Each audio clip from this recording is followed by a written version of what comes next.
In this country, there will be potentially 19,000 murders this year. 19,000. The enormity. There will be about 7,500 black people murdered, even though blacks are 13% of the population. 90% of them will be murdered by other black people.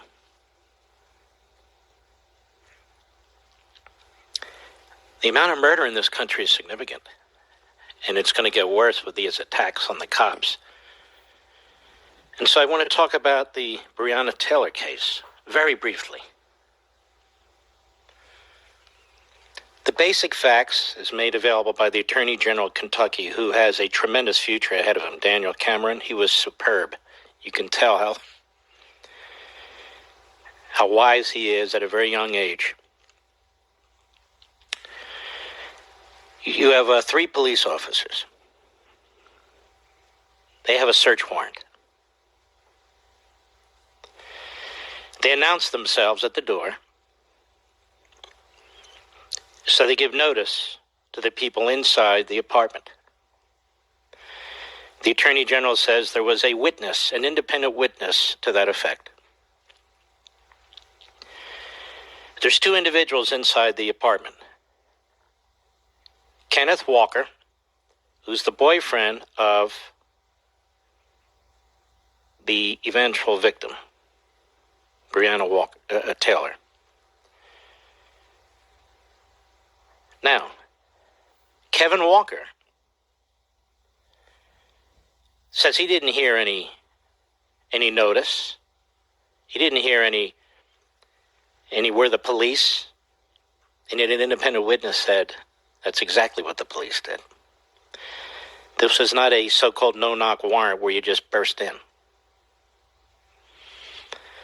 So that's an important point, even if it were, but that's still an important point. Kenneth Walker shoots at the police officers.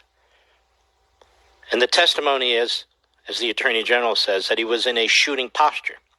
He's the first to shoot, and he shoots and he hits a police officer in the leg. I believe it was the thigh. Now, when you shoot a police officer, that police officer and other police officers are going to shoot back. That's exactly what they did. They shot back. So it's Kenneth Walker who put his girlfriend, Breonna Taylor, in danger, not the police officers, who have a warrant issued by a judge. And they shoot back.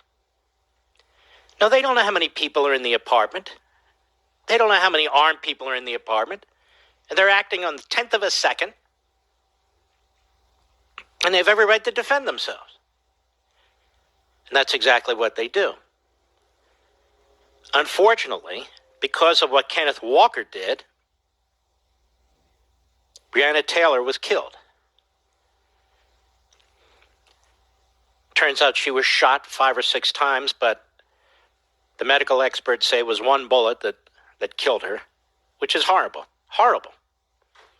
By all accounts, she was a lovely lady, emergency room technician. A beautiful young lady. Those 2 police officers have not been charged. Because again, if you shoot at a police officer, they have the right to defend themselves. They didn't try and kill Breonna Taylor. They probably didn't even Breonna Taylor was in there. So why would they be charged with anything, let alone murder? Murder, the intent to kill Breonna Taylor? That would be absurd. And yet that's what the mob in the streets demand. This guy Crump, isn't that his name? The lawyer? I'll get to him in a minute. There's a 3rd officer. His name's Hankinson. He's the one who's indicted. He didn't shoot Breonna Taylor. None of the bullets he dispensed touched Breonna Taylor. He opened fire, and the media says he fired wildly. That's not what the Attorney General said, but he fired, and he emptied his magazine, and he's charged with wanton endangerment. Not of Breonna Taylor, but of the neighbors. Because the bullets apparently went through the wall into the apartment next door. I guess they didn't have hollow points, but nonetheless.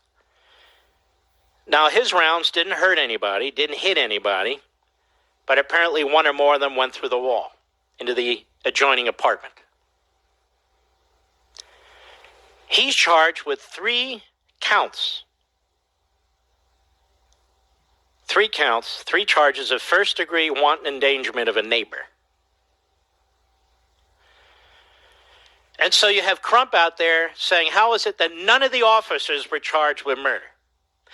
I keep hearing this from the media, too. Of the 3 officers, not one was charged with murder. So the media are inflaming the situation by giving disinformation to the American people, including hotheads out there. Now, I'm going to tell you this. This officer, Hankinson, he shouldn't be indicted either. Those officers are concerned, based on the facts that I heard today. They are concerned about their lives. They were shot at first. Hankinson is indicted, 3 counts of first degree wanton endangerment, in other words, recklessness, of neighbors. So nobody should have been accused of homicide, and nobody was. And even these 3 charges against Hankinson, to me, are really way over the top. Now, what about Kenneth Walker, the individual who shot the police officer, the individual who was the first to shoot? What is he charged with, Mr. Producer? Nothing. He's not charged with anything.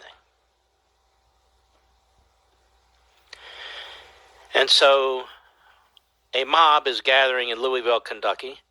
There are also peaceful protesters that went on for several hours, but the mob is gathering. And I have to say this, I don't know who the mayor of Louisville is, but his police are in full riot gear and they look ready. And the governor of Kentucky has called, a Democrat, has called in the National Guard. Now, you don't see the National Guard on TV because they hang back. In other words, they're the second line of defense, not the first. And so I'm listening to this all day, and so we get discussions about Jim Crow.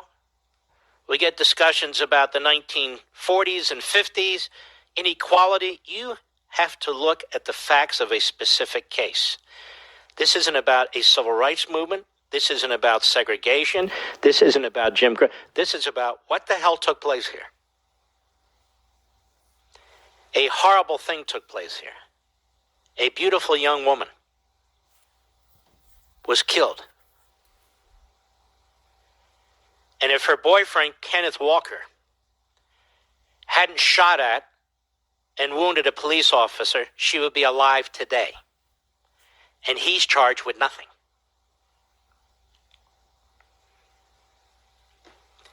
You don't shoot at cops. I look at this case and then I hear athletes, politicians, this guy Crump, phony journalists, throwing all these names together. We got Breonna Taylor. We've got this case, that case. Wait a minute. Each one of these cases require an examination. Each one of these cases require a look at the facts. That's how you do justice in this country, not mob rule.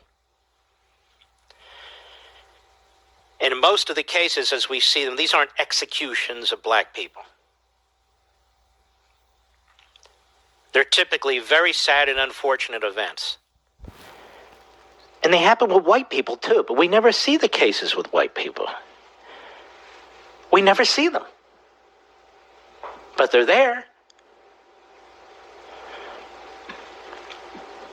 So now, Hankinson, who literally didn't shoot anybody, he's facing up to 15 years in prison. Up to 15 years in prison. I'll be right back. Mark